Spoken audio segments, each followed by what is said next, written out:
வணக்கம். நான் உங்கள் சதீஷ் பாஸ்கர் ஃப்ரம் பாரதிய ஜனதா பார்ட்டி. நீ தமிழ்நாடு தவறுகள் என்னென்னு பார்த்தீங்கன்னா, கல்வித்துறை அமைச்சர் திரு ராஜ்மோகன் அவர் மத கலவரத்தை தூண்டும் வகையில் சில செயல்கள் பண்ணிகிட்ருக்காரு. அதாவது இப்போலாம் என்ன நினச்சிட்டு இருக்கீங்கன்னா, ஒரு 10 பேர் சேர்ந்து அடிக்கிறவங்க ரவுடி அந்த மாதிரி எதுவுமே கிடையாது. அதாவது ஒரு சமுதாயத்தில் ஒரு நல்ல இடத்துல இருப்பாங்க, நல்ல பதவி பவரில் இருப்பாங்க, அவங்க தான் சில சில்லறை வேலைகள்லாம் பார்க்குறது. இப்போ ஒரு குறிப்பிட்ட மதத்தை மட்டும் ஸ்கூல்ஸில் ஒரு மத அடையாளத்தோடு யார் வந்தாலும் அதை அகற்றுவோம் அப்படின்னு சொல்கிறாரு.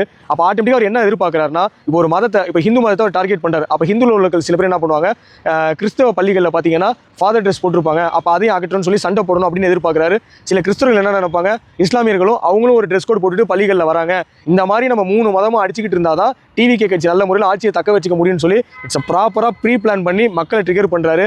ஒரு நல்ல பதவியில் இருக்கிற திரு ராஜ்மோகன் அவர் இந்த மாதிரி சில சில்லறை வேலைகளை கைவிட்டுட்டு பள்ளி மாணவ மாணவிகளுக்கு என்ன விஷயங்கள் பண்ணால் அவங்க வாழ்க்கை தரம் உயரும், என்ன விஷயங்கள் பண்ணால் மாணவர் ஒரு நல்ல ஒரு இந்திய குடிமகனாக வர முடியும் அப்படின்னு சொல்லிட்டு ஒரு பள்ளி குழந்தைங்களுக்கு எது நல்லது எது கெட்டதுன்னு செஞ்சு ப்ராப்பராக அந்த மாணவர்களுக்கு உதவ வேண்டும். அதை விட்டுட்டு இந்த மாதிரி ஒரு மதத்தை எந்த அடையாளத்தை வந்தாலும் நாங்கள் அதை ஸ்கூலுக்கு வெளியிலே கட் பண்ணி விட்டுருவோம், அந்த அடையாளத்தை அழிப்போம் அப்படின்னு சொன்னீங்கன்னா, அப்போ ஆட்டோமேட்டிக்காக சில பேர் பாமர மக்கள் சில ஹிந்து உள்ள என்ன பண்ணுவாங்க, அப்போ கிறிஸ்தவர்கள் மட்டும் அவங்க ஃபாதரியார் உடைய போட்டுட்டு ஸ்கூல்ஸில் இருக்காங்க, சில கிறிஸ்தவர்கள் என்ன சொல்லுவாங்க, இஸ்லாமியர்கள் மட்டும் அவங்களோட ட்ரெஸ் கோடு அவங்களோட மதத்தோட ட்ரெஸ்ஸு யூஸ் பண்ணிக்கிட்டு பள்ளிகளுக்கு வராங்க அப்படின்னு சொல்லுவாங்க. அப்போ ஆட்டோமேட்டிக்காக 3 மதத்துக்குள்ள ஒரு பரபரப்பை தான் ஏற்படுத்துகிறாங்க.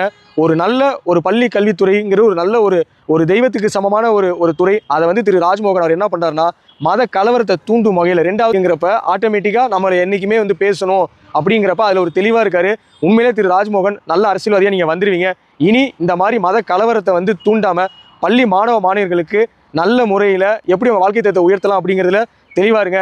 இனி அடுத்த வாட்டி அந்த கயிறு கட்டியிருந்தா ஸ்கூல்ஸில் அளவு கிடையாது, திடீர் குங்குமம் போட்டுருந்தா அளவு கிடையாதுன்னு சொல்லி ஒரு குறிப்பிட்ட மதத்தை டார்கெட் பண்ணிங்கன்னா தமிழக மக்கள் நீங்கள் புரிஞ்சுக்கோங்க, இந்த டிவிகே கட்சியை பொறுத்த வரைக்கும் 3 மதமும் அடிச்சுக்கணும், அவங்க ஓட் பேங்கு சாலிடாக கிடைக்கணும், ஆட்சி அமைக்கணும். அதுக்காக தமிழக மக்களை 3 மதத்தையும் அவங்க பிரிக்க தான் பார்ப்பாங்க. இதெல்லாம் தமிழக மக்கள் கண்டு கொள்ளாமல் இது ஒரு விஷயமே கிடையாதுன்னு சொல்லி திரு ராஜ்மோகன் அவரோட பேச்சை பெருசாக எடுத்துக்காதீங்க.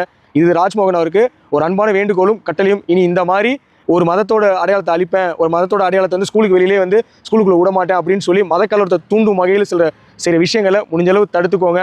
நல்ல தமிழ்நாட்டை உருவாக்குவோம். வாழ்க தமிழ், வளர்க நாடு. ஜெய்ஹிந்த்.